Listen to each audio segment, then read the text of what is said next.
Bonjour à toutes et à tous. Merci de vous être connectés aussi nombreux.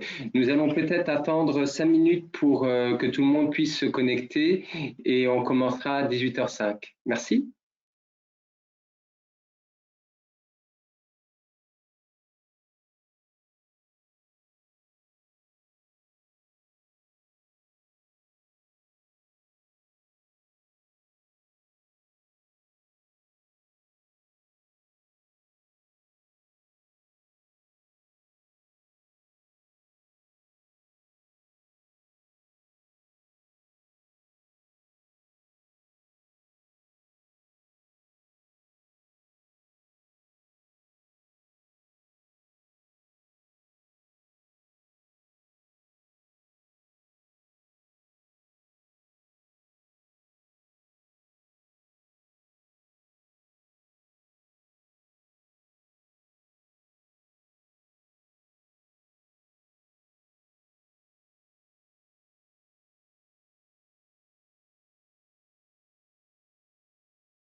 Bonjour à toutes, bonjour à toutes et à tous. Merci d'être aussi nombreux à ce premier webinaire qui a trait à la compréhension de votre bilan. Il vous sera présenté par Camille Majek. Donc moi-même, donc je suis expert comptable chez Sologest et donc je suis au cabinet depuis bientôt 6 ans. Et Frédéric Krapp. expert comptable, commissaire aux comptes. Je suis là depuis un peu plus longtemps, vu que ça fait environ 20 ans. Et nous serons également assistés en coulisses par Christelle qui répondra, qui recensera toutes vos différentes questions et qui procédera également aux différents sondages qui auront lieu pendant ce séminaire, parce qu'on va également vous poser un certain nombre de questions pour justement voir votre intérêt sur certains points. Donc, on vous invite à participer via le chat, à nous poser vos questions et on y répondra avec plaisir à la fin de notre présentation. Alors, on va commencer par une petite présentation du cabinet Sologest. Donc, le cabinet est présent dans la région depuis avril 1984. Nous sommes répartis sur 4 sites, Yutz, Mont-de-Lange, Saint-Julien-les-Messes et Pont-à-Mousson. Et nous sommes environ 80 collaborateurs et 6 associés experts comptables. Et donc, notre devise, grandissons ensemble. Donc, Sologest vous propose une offre qui est assez diversifiée, adaptée à l'ensemble de vos besoins. Alors, sur le domaine de l'expertise comptable, donc des travaux de tenue comptable, de révision. Également sur du conseil et de la gestion, des suivis de budget, de tableaux de bord également, du commissariat aux comptes, donc on a notre commissaire aux comptes qui est présent, de la création, reprise d'entreprise, tout le volet gestion sociale, donc réalisation de bulletins de paye, de contrats, toutes les déclarations sociales. Et également, maintenant, nous avons des compétences en ressources humaines pour aider les entrepreneurs dans leur recrutement et toutes les obligations afférentes aux ressources humaines, également la formation, par exemple. Alors, commençons. Comprendre son bilan pour mieux l'interpréter. En fait, le début d'année marque le moment où votre expert comptable va réaliser le bilan de votre entreprise, de votre association ou de votre structure. C'est un moment où il va vous poser un certain nombre de questions. Souvent, il va vous demander beaucoup de documents, ça va peut-être un peu vous agacer. Mais c'est normal. Alors, parler de bilan est en fait un abus de langage. On devrait plutôt parler de comptes annuels. Donc, effectivement, quand on parle de bilan, en fait, on parle de comptes annuels et les comptes annuels, en fait, sont composés de 3 grandes parties qui sont le compte de résultat, le bilan et l'annexe. Et on voit que le bilan n'est en fait qu'une partie, on va dire, de ces comptes annuels. Parce que les comptes annuels vous permettent d'avoir une idée de l'activité de votre structure sur une période donnée et sur le patrimoine de votre structure. Alors, dans les comptes annuels, il y a le compte de résultat.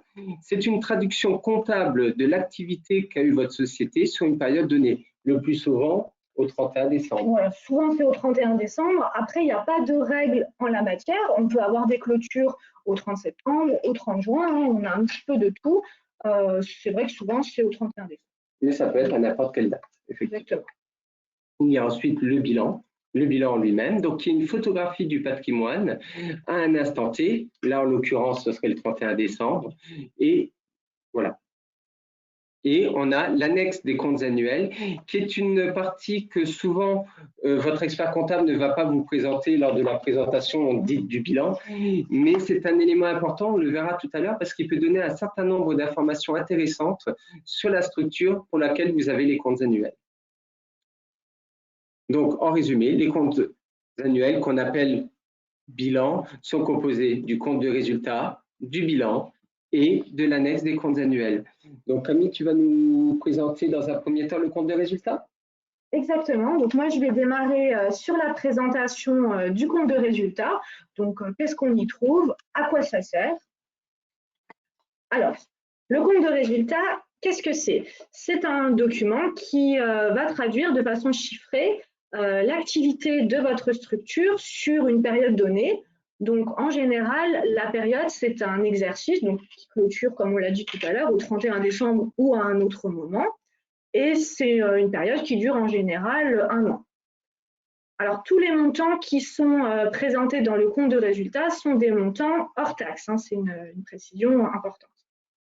Donc, vous avez ici un exemple de ce à quoi ressemble un compte de résultat de façon assez simplifiée. Donc, on a plusieurs résultats intermédiaires. On a d'abord un résultat d'exploitation qui est en fait l'ensemble des produits et charges qui sont directement liés à l'activité, à l'exploitation de votre structure. Un résultat financier Donc là, ce sont des éléments purement financiers qu'on verra plus en détail tout à l'heure. On en arrive à ce moment à un résultat qu'on appelle courant avant impôt, qui est un résultat intermédiaire. Et on a ensuite un résultat qu'on appelle résultat exceptionnel parce que ce sont des éléments qui sont beaucoup plus ponctuels, qui ne rentrent pas dans l'exploitation de l'activité courante. Et donc, l'addition de ces différents résultats nous donne le résultat de l'exercice final. Mais souvent, je crois l'expert comptable présente le compte de résultat d'une autre façon. Tout à fait. Alors, simplement, au-delà des éléments du compte de résultat, c'est important de voir, au-delà des montants, la part des différents coûts dans la formation du chiffre d'affaires. Et donc, comme le disait Frédéric, souvent, le compte de résultat, il vous est présenté par votre expert comptable sous la forme de ce qu'on appelle des SIG. Alors, les SIG, ce sont des soldes intermédiaires de gestion. On en a plusieurs, donc il y en a quelques-uns qui sont les principaux qui sont cités ici. Donc le chiffre d'affaires, la notion de production de l'exercice, la marge, la valeur ajoutée, l'excédent brut d'exploitation et le résultat de l'exercice. En fait, c'est une présentation pédagogique du compte du résultat. Exactement. Et qui permet justement de vérifier certains agrégats. Voilà, tout à fait. Donc ici, vous avez un exemple de ce à quoi ressemble un compte de résultat sous forme de SIG. Donc, on va partir en fait de votre chiffre d'affaires et à chaque fois, on va venir retirer une certaine catégorie de charges pour nous donner finalement nos différents soldes intermédiaires. Donc, on va enlever une certaine catégorie de charges pour avoir la marge, puis la valeur ajoutée, puis l'excédent brut d'exploitation, etc., jusqu'à arriver à notre résultat final. Et donc, au niveau des différents… là, on a un sondage, je crois, un certain nombre de questions. Oui, tout à fait. Qui va vous être posée par Christelle. Voilà, alors cette présentation-là permet d'avoir une lecture plus adaptée à la compréhension de la rentabilité. Donc, on va démarrer sur le détail, mais notre amie Christelle va vous poser une question par sondage sur le chiffre d'affaires, qui est le premier agrégat. Le premier agrégat et quelque part l'un des agrégats le plus important. Donc, on va attendre vos réponses.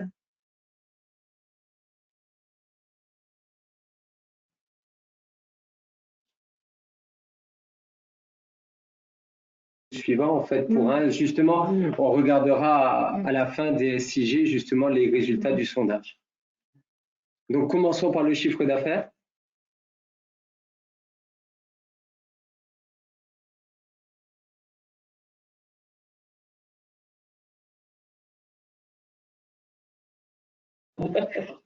Donc, commençons par le chiffre d'affaires.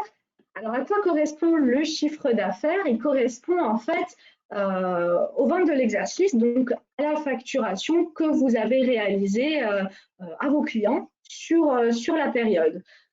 Alors, par contre, on peut constater, c'était en lien avec la question qu'on vous a posée, on peut constater une différence entre le chiffre qui peut être attendu, qui serait le total de vos factures, en fait, et le chiffre qui est indiqué dans votre compte de résultat. C'est une question qui revient assez souvent lors de l'établissement du bilan, où les personnes sont étonnées que le chiffre d'affaires n'est pas le chiffre d'affaires auquel ils s'attendaient. Exactement. Donc, il y a une raison toute ça face là. Alors, pourquoi? Parce que votre expert comptable, en fait, il réalise ce qu'on appelle des travaux de coupure d'exercice. Donc, ce sont des travaux qui sont réalisés pour, en fait, neutraliser des factures qui auraient été réalisées alors que, par exemple, la marchandise n'a pas encore été livrée ou les prestations n'ont pas été réalisées. Donc, je vais prendre un exemple tout simple. Vous réalisez une facture au mois de décembre pour des ventes de marchandises et finalement, la livraison ne se fait qu'au mois de janvier. Donc ça, c'est une facture qu'on va venir retirer de votre chiffre d'affaires. De la même façon, si vous êtes plutôt un prestataire de service, si vous facturez une prestation sur le mois de décembre 2020 et puis que finalement vous n'intervenez sur site qu'au mois de janvier ou février, de la même façon, on va venir retirer de votre chiffre d'affaires ces prestations qui n'ont pas encore été effectuées. Et on le verra tout à l'heure au niveau du bilan. On vous présentera le passif du bilan et ça s'appelle les produits constatés d'avance. Mais alors, ça n'a aucun rapport avec les fameux travaux en cours que me font calculer souvent l'expert comptable. Alors, justement, on va y passer aux travaux en cours. Donc, on a une notion juste après le chiffre d'affaires de production de l'exercice. Et donc là, ça va aussi être des travaux de coupure d'exercice, puisqu'on va venir ajouter à votre chiffre d'affaires des travaux que vous avez réalisés, mais que vous n'avez pas encore facturés au 31 décembre. Donc finalement, si on additionne le chiffre d'affaires et la production de l'exercice, eh ben, on se retrouve avec une valorisation du travail que vous avez fourni qui est facturable à vos clients. Donc c'est un élément relativement important. C'est un élément important, il ne faut pas s'en arrêter finalement à juste ce qu'on a facturé. C'est important d'avoir la notion du travail qu'on a réellement fourni au cours de l'année. C'est ça qu'on voit dans notre compte de résultat. Et je crois qu'après, on voit l'un des principaux agrégats, on va dire, des SIG, qui est la marge. Voilà, donc on passe à la marge. Alors, c'est une notion qui est très importante puisqu'elle permet d'avoir la corrélation entre vos prix de vente et vos prix d'achat. Donc, pour obtenir votre marge, en fait, on va prendre le chiffre d'affaires plus la production de l'exercice et on va venir y retirer ce qu'on appelle les achats consommés. Alors, les achats consommés, en fait, ça va être les achats qui vont être directement liés à votre facturation, à votre chiffre d'affaires. Donc, je vais prendre un exemple. Si vous êtes une entreprise qui vend du matériel informatique, vous avez un chiffre d'affaires sur des ventes de postes informatiques. Les achats consommés qu'on va prendre en compte, ça va être les achats de postes informatiques qui vont correspondre à la facturation qu'on a en face. Donc là aussi, on a des travaux de coupure d'exercice pour avoir les achats consommés qui sont faits via le stock. Voilà, qui sont faits via le stock en fait. Alors, au-delà du montant de la marge qui vous est communiqué dans vos soldes intermédiaires de gestion, c'est aussi intéressant de regarder le pourcentage de marge par rapport à votre chiffre d'affaires. Et donc de regarder la variation de ce taux de marge d'une année sur l'autre pour pouvoir essayer d'expliquer les variations. Et également, de vérifier le taux de marge, on va dire, par rapport aux principaux concurrents. C'est ça, votre expert comptable peut vous donner en fait des indications sur les taux de marge du secteur d'activité sur lequel vous travaillez. Il a des outils pour ça. Et donc, c'est intéressant de comparer en fait votre taux de marge avec le taux de marge de vos concurrents pour voir un petit peu comment vous vous positionnez. Vous vous situez tout simplement avec un taux de marge soit trop fort, soit trop faible, qui peut avoir des conséquences sur votre résultat. Exactement. Alors, on passe maintenant à l'agrégat suivant, donc, qui est la valeur ajoutée. Alors, la valeur ajoutée, c'est la richesse qui est créée par votre entreprise. Donc, on va repartir en fait du chiffre d'affaires, plus la production de l'exercice, moins les achats consommés. À ce moment-là, on obtenait notre marge. Et on va venir retirer de cette marge toutes nos charges externes, donc c'est-à-dire tout ce qui nous est facturé par des fournisseurs tiers. Donc, ça va être nos frais généraux. Nos frais généraux, donc par exemple nos loyers, nos entretiens, les honoraires, etc. Donc, voilà, tous nos frais généraux. Et à ce moment-là, on voit la richesse qui a été créée par l'entreprise après facturation de tous ces frais. Alors, petite précision, on a parlé tout à l'heure de travaux de coupure d'exercice sur la partie chiffre d'affaires. Là, on a le même principe sur les charges, donc notamment sur les charges externes qui sont diminuées dans votre valeur ajoutée. Alors, je vais prendre un exemple tout simple. Une quittance d'assurance, elle peut être datée de l'année 2020, elle peut même être payée encore en 2020, mais elle concernerait par exemple l'exercice 2021. Donc à ce moment-là, en fait, votre expert comptable, il va retirer cette quittance d'assurance datée de l'année 2020 des charges externes qui sont présentées dans votre compte de résultat. Donc c'est aussi pour ça que parfois vous ne retrouvez peut-être pas les montants de charges qui sont attendus parce qu'il y a certaines charges qui ne vont pas forcément être prises en compte parce qu'elles concernent l'exercice suivant. Il y a un décalage entre le paiement en fait et le rattachement de la charge à un exercice donné. Donc, on passe maintenant à l'excédent brut d'exploitation. Alors ça, c'est un agrégat qui est très important parce que c'est la valeur qui est créée par votre entreprise après rémunération de toutes les parties prenantes. C'est-à-dire qu'on va prendre la valeur ajoutée qu'on a vue tout à l'heure et on va venir y retirer principalement la masse salariale, donc salaire brut, charges sociales, rémunération des gérants, des dirigeants, et également les impôts et taxes. Donc c'est à cet endroit-là qu'on peut voir si votre entreprise gagne de l'argent après rémunération de ses parties prenantes. Dans le cadre de son exploitation. Exactement, c'est vraiment, comme son nom l'indique. Un agrégat très regardé par les banquiers notamment. Alors, souvent, on a tendance à se précipiter un petit peu sur le résultat final de son compte de résultat. C'est normal, c'est normal. Voilà. C'est ça qu'on regarde en premier, mais on va le voir juste après. Il y a certains éléments qui sont compris dans ce résultat qui sont des éléments très ponctuels, qui ne sont pas directement liés à l'activité courante.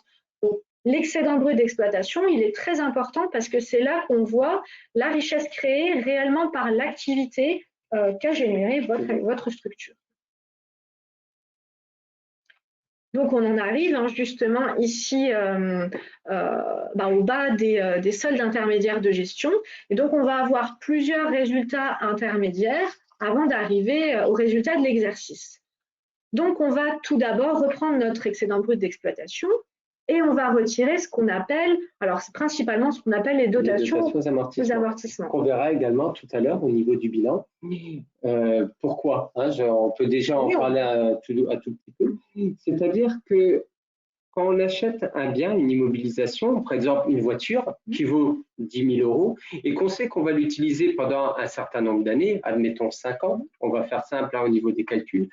Donc, les 10 000 euros ne vont pas rentrer directement en charge dans le compte des résultats de l'année où on l'achète. Il n'y aura en fait que la dotation aux amortissements qui sera répartie donc sur 5 années, si on l'utilise sur 5 années, par rapport à la durée de vie probable du bien. Voilà. Et donc, on n'aura que 2 000 euros par an, on va dire, pour la dotation aux amortissements, sachant qu'il y a une particularité, c'est que l'année où on l'achète, ce ne sera qu'à la date de mise en service de l'immobilisation qu'on va commencer à l'amortir. Donc, admettons une voiture qui vaut 10 000 euros, si on l'achète le 25 décembre ou le 31 décembre de l'année, on aura une dotation aux amortissements qui sera pratiquement nulle.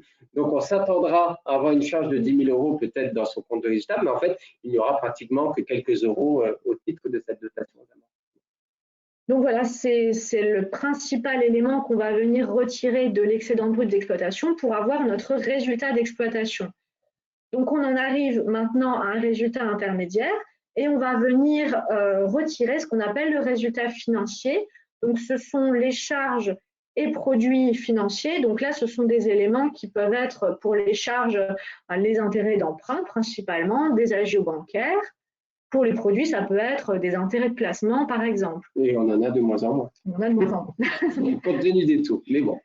Voilà, donc ce sont des éléments qui sont isolés dans le compte de résultat pour avoir une lecture qui soit adaptée, parce que c'est des éléments qui ne font pas réellement partie de l'exploitation de la structure, en fait.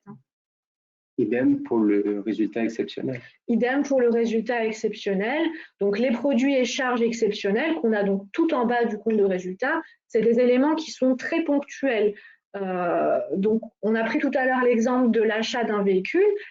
On a l'exemple inverse. Si on revend un véhicule qui appartient à notre entreprise, c'est quelque chose qui va venir se positionner tout en bas du compte de résultat dans le résultat exceptionnel, parce que ça va impacter quand même le résultat final de notre exercice, mais ce n'est pas quelque chose de courant. Donc, on l'isole pour qu'on puisse avoir une lecture du compte de résultat qui soit suffisamment fine, en fait. Et une lecture propre, justement, de l'exploitation, d'où l'importance de l'excédent brut d'exploitation et du résultat d'exploitation.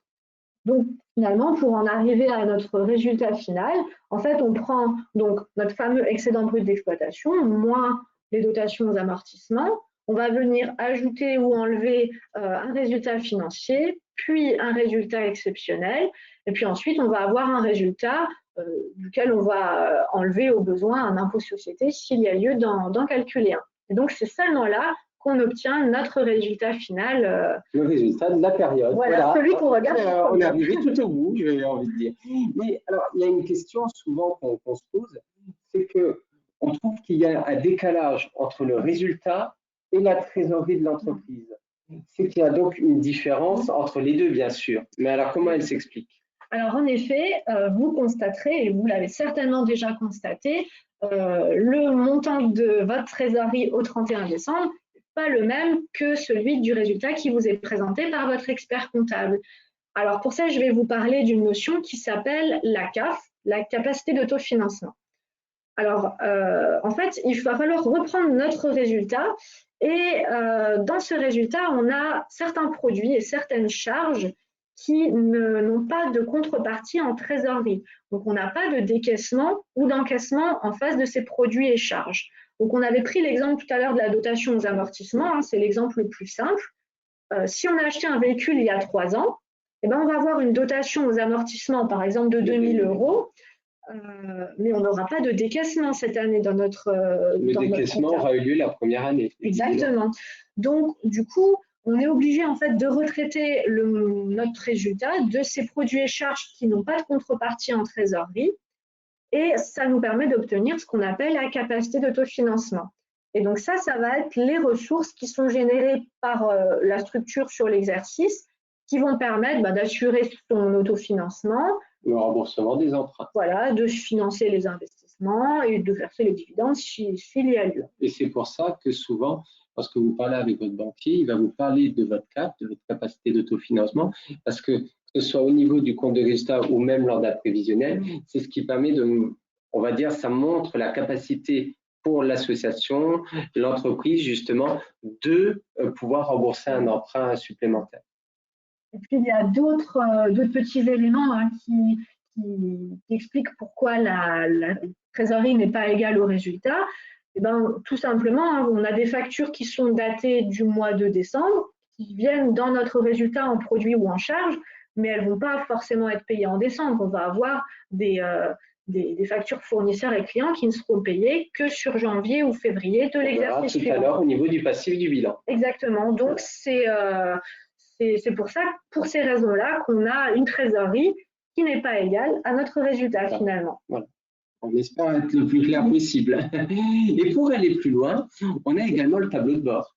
C'est vrai. Le tableau de bord qui est quelque part, on pourrait dire, une sorte de SIG mensuel qui permet, on va dire, d'avoir une information beaucoup plus rapide sur la rentabilité de son affaire. Mais je crois qu'il y a d'autres choses qu'on peut dire aussi sur le tableau de bord. Alors, un tableau de bord, finalement, on peut en faire un petit peu ce qu'on veut. L'objectif d'un tableau de bord, c'est qu'il soit personnalisé selon, pour chaque entrepreneur. Ça doit être un outil qui est très souple. Ça peut être un mini compte de résultats, des mini SIG, mais on peut aussi avoir des indicateurs propres à des métiers. Par exemple, des indicateurs de productivité, si on souhaite calculer la productivité par rapport à un nombre de salariés.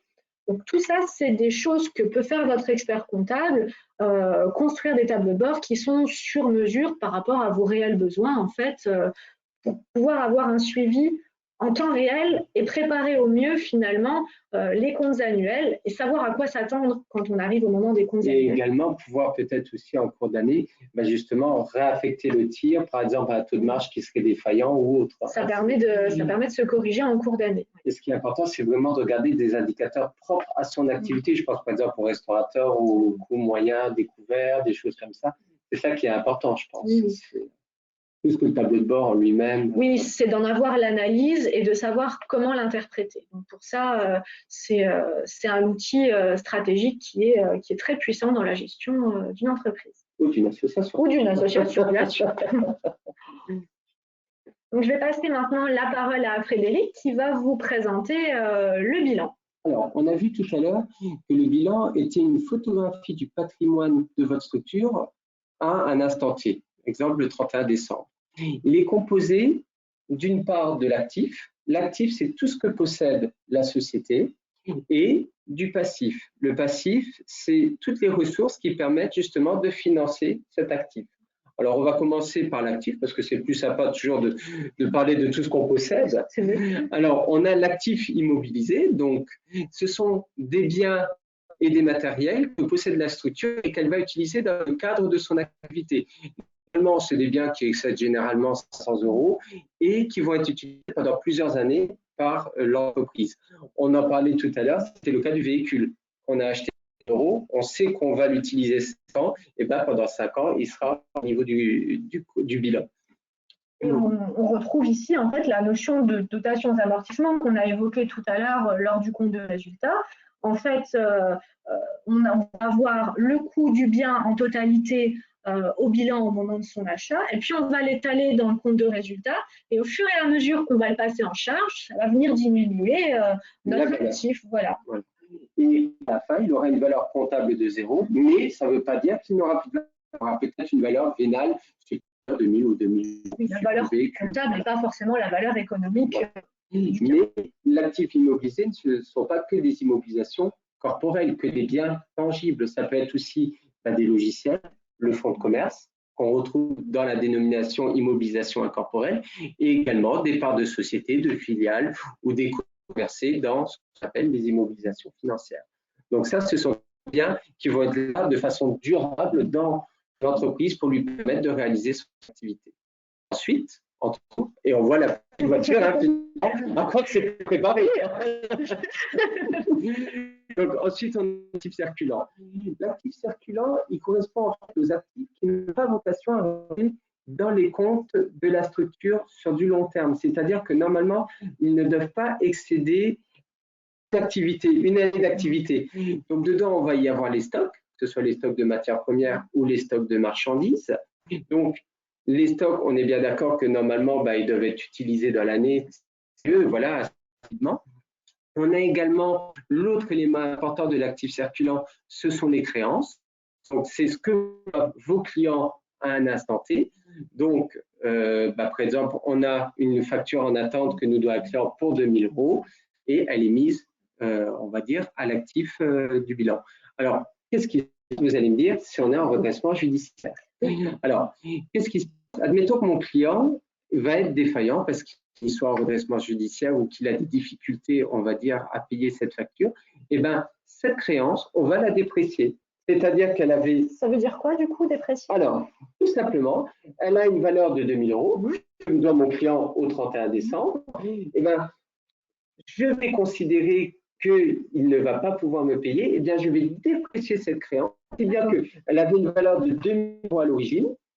Je la déprécie pour 2000 euros et elle aura une valeur de 0, donc quelque part, une valeur en tant que telle. Donc, c'est ce que souvent votre expert comptable vous dit, est-ce que vos clients ne présentent pas des risques de non-recouvrement? C'est pour ça qu'il pose cette question. Oui, donc c'est pour voir s'il y a en fait des clients qui sont à déprécier, donc voilà, à enlever de l'actif de notre bilan. Tout à fait. Et il peut y avoir également d'autres créances que les créances clients à l'actif. Il peut y avoir les créances vis-à-vis de la TVA ou d'autres créances sur des tiers divers et variés. Et on a dans l'actif circulant aussi les disponibilités qui sont ni plus ni moins que votre trésorerie. C'est ce qu'il y a sur votre compte bancaire, vos comptes bancaires, une date donnée, par exemple au 31 décembre, ainsi que les valeurs mobilières de placement, c'est les actions ou autres placements, compte à terme qu'on retrouve assez souvent. Donc, pour financer tout cet actif, on a en face le passif. Alors, le passif est composé de 3 éléments, des capitaux propres, des provisions pour les charges et des dettes. On va commencer par rapport aux dettes. Avoir des dettes à son passif ne veut pas dire en fait qu'on n'a pas payé ses fournisseurs en temps et en heure. Toute structure lors de l'établissement de son bilan aura toujours des dettes. Pourquoi? Parce que, comme on l'a dit tout à l'heure, on a une photographie à un instant T. Donc, forcément, on aura toujours des dettes en attente. Que ce soit des dettes à payer aux fournisseurs, qui seront peut-être payées dans les semaines qui suivent, les dettes fiscales et sociales, relativement simples à comprendre, la dette au niveau de la TVA qui est payée suivant les structures pour le 20, 24 du mois qui suit, ou les dettes fiscales, les dettes sociales, pardon, notamment l'URSSAF, qui est payée même les salaires, même les salaires qui sont payés. Alors, s'ils sont payés après le 31 du mois, qui seront, on va dire, en dette, mais qui seront payés. Voilà, on a juste un décalage de quelques jours finalement, mais si au 31 décembre, les salaires de décembre n'ont pas encore été réglés, eh ben, on les a pas. On les aura en dette. Voilà, chose intéressante, on voit qu'il y a les produits constatés d'avance. On en parlait tout à l'heure, Camille, quand tu nous disais justement qu'on enlevait une partie des factures pour le mettre sur l'exercice suivant. Donc, quand vous regardez votre bilan, vous voyez ce montant de facture qui est, on va dire, reporté sur l'exercice suivant dans les produits constatés d'avance. C'est pour ça que vous entendrez parfois votre expert comptable vous parler de produits constatés d'avance. C'est nos travaux de coupure d'exercice, donc c'est le travail qui vous reste à réaliser par rapport à ce que vous avez facturé sur l'exercice. Il y a également les dettes financières qui sont déjà plus sur du moyen-long terme, et notamment, c'est dans les dettes financières qu'on va avoir les emprunts qui permettent normalement de financer l'actif immobilisé dont on a parlé tout à l'heure.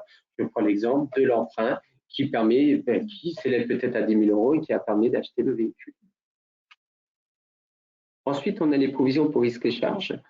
Les provisions pour risques et charges, elles correspondent en fait à un décaissement futur pour lequel il n'y aura pas de contrepartie. Qu'est-ce que ça veut dire? Ça va être principalement les litiges, que ce soit des litiges prud'homales, des litiges avec un client.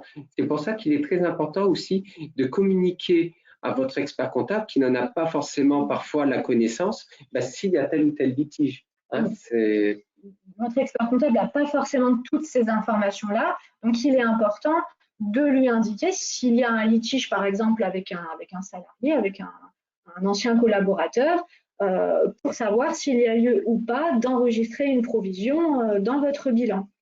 Et puis, autre précision, c'est que les provisions pour risques et charges font l'objet d'une appréciation par la direction.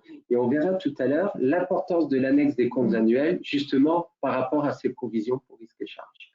Oui, on va devoir dans l'annexe donner des précisions complémentaires plus qualitatives par rapport à la valorisation et la comptabilisation ou non de provisions. Pour risques et charges. Et ensuite, on a donc les capitaux. Alors, on voit le petit coton mis en provision quelque part. Ensuite, donc, on a les capitaux propres. Ce sont toutes les ressources qui ont été apportées ou laissées par les propriétaires de la structure. Donc, on y retrouve dedans le capital social ou le fonds associatif si c'est une association, mais également toutes les réserves. Et les réserves, elles correspondent principalement, on va dire, à tous les résultats qui ont été laissés par les associés pour lesquels ils ne les ont pas pris sous forme de dividendes. Donc, et on retrouve aussi dans cette partie le résultat de l'exercice, ce qui est important. Et les capitaux propres sont importants parce qu'ils sont vraiment la ressource à long terme qui permettent de financer l'entreprise. On le voit d'ailleurs sur le slide d'après, où effectivement, on parle du fonds de roulement et du besoin en fonds de roulement. Pourquoi? Parce que c'est deux éléments très importants. On a vu tout à l'heure, le banquier vous parle parfois du haut de bilan. Il faut financer le haut de bilan, il faut financer le haut de bilan. Qu'est-ce que ça veut dire? Tout simplement, c'est relativement simple. On a vu tout à l'heure les immobilisations corporelles, tous les biens qui permettent de faire fonctionner l'entreprise. C'est ce qu'on appelle l'actif immobilisé, appelé également les emplois stables. Pour financer ces emplois stables, on va avoir les capitaux propres et les dettes à long terme. Je prends l'exemple d'un couple. On aurait en actif immobilisé, c'est la maison et là où les voitures, d'accord? Et en face, qu'est-ce qu'on a? On a l'emprunt de la maison et on va dire, le livret A, on va dire les capitaux propres. Et normalement, si tout se passe bien, il faut que les capitaux propres et le montant des emprunts soient supérieurs justement aux emprunts stables, c'est-à-dire que les ressources stables soient supérieures aux emprunts stables, ce qui nous permet de dégager un fonds de roulement et qui va nous permettre de financer l'activité. Pourquoi? Parce que toute activité génère ce qu'on appelle un besoin en fonds de roulement. Besoin en fonds de roulement qu'on pourrait aussi appeler un besoin en trésorerie, vulgairement, j'ai envie de dire, tout simplement pourquoi toute activité économique génère un besoin de trésorerie. Pourquoi? C'est relativement simple. On va avoir, on l'a vu tout à l'heure, l'actif circulant. Dedans, on a par exemple le stock. On dit souvent que c'est de l'argent qui dort. C'est le stock. On a les créances. Les clients vont vous payer avec un délai de 2 à 3 mois, voire plus, hélas, parfois. Mais vous, par rapport à vos dettes, la TVA, vous la payez le mois d'après. Vos collaborateurs, vous les payez, on va dire, pour le 31 du mois ou quelques jours après. Donc, il y a un décalage dans le temps qui fait qu'il y a un besoin de trésorerie qui est généré et plus on a d'activité, plus ce besoin de trésorerie est important. Sauf dans quelques cas bien précis comme la grande distribution, mais là, c'est des épiphénomènes. Voilà. C'est des cas des entreprises très spécifiques. Et donc, si j'ai bien compris, donc si je fais mon fonds de roulement moins mon besoin en fonds de roulement, ça donne le montant de la trésorerie. Tout à fait. Et on voit donc l'importance d'avoir un haut de bilan suffisamment financé, parce que si on est déjà en insuffisance de fonds de roulement dès le départ, une fois qu'on a le besoin de trésorerie, on aura forcément une trésorerie négative. Voilà. Alors, on va vous parler maintenant de l'annexe des comptes annuels. Donc, on va avoir une petite question qui va s'afficher à l'écran. Donc là, Christelle nous lance le sondage. On la voit qui s'excite derrière son ordinateur. C'est qu'elle est en train de le faire. Donc, on va vous laisser le temps d'y répondre.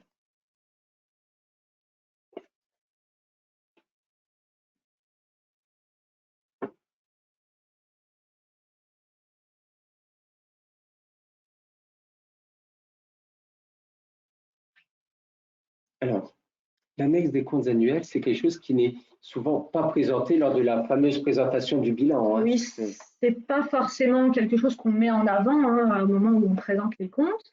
Et c'est quelque chose qui n'est pas forcément peut-être lu par tout le monde, mais pourtant c'est une partie des comptes annuels à part entière qui est complémentaire au bilan et au compte de résultats qu'on vous a présenté juste avant.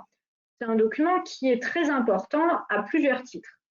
Alors, tout d'abord, elle va donner de l'information un petit peu formalisée sur la façon dont sont établis les comptes annuels. Donc, c'est ce qu'on appelle les règles et méthodes. Donc, on va préciser notamment qu'on a des méthodes qui sont toujours les mêmes d'une année sur l'autre en comptabilité, qu'on a une continuité d'exploitation. Bon, ça, c'est des éléments qui sont obligatoires. Mais dans un second temps, on va aussi avoir un certain nombre d'informations qui vont permettre d'avoir une meilleure compréhension de l'information financière qu'on donne dans le bilan et dans le compte de résultat. Donc, on va avoir une information plus qualitative qui va nous permettre de bien comprendre en fait la présentation globale des comptes. Effectivement, j'invite toujours tout le monde à lire justement l'annexe des comptes annuels. Pourquoi? Parce qu'on y trouve un certain nombre d'informations qu'on ne trouve pas dans le bilan et le compte de résultat. On a parlé tout à l'heure des provisions pour risques et charges.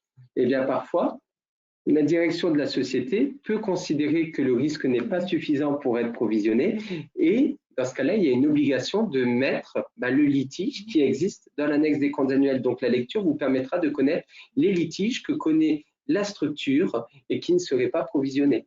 C'est un élément important. Ça veut dire qu'on peut avoir un résultat qui peut être un certain montant, un résultat important, mais un litige qui est sous-jacent, qui n'a pas été provisionné et qui donc du coup ne vient pas en moins de notre résultat alors qu'il existe et qui peut se réaliser d'ici peu ou pas.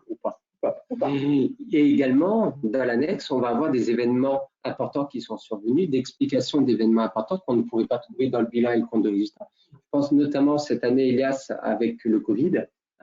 Donc, votre expert comptable, dans l'annexe des comptes annuels de cette année, va reprendre justement tout l'impact qu'a eu le Covid, la crise sanitaire liée au Covid-19, sur l'activité de votre société et va l'écrire. Donc, c'est important justement de lire l'annexe.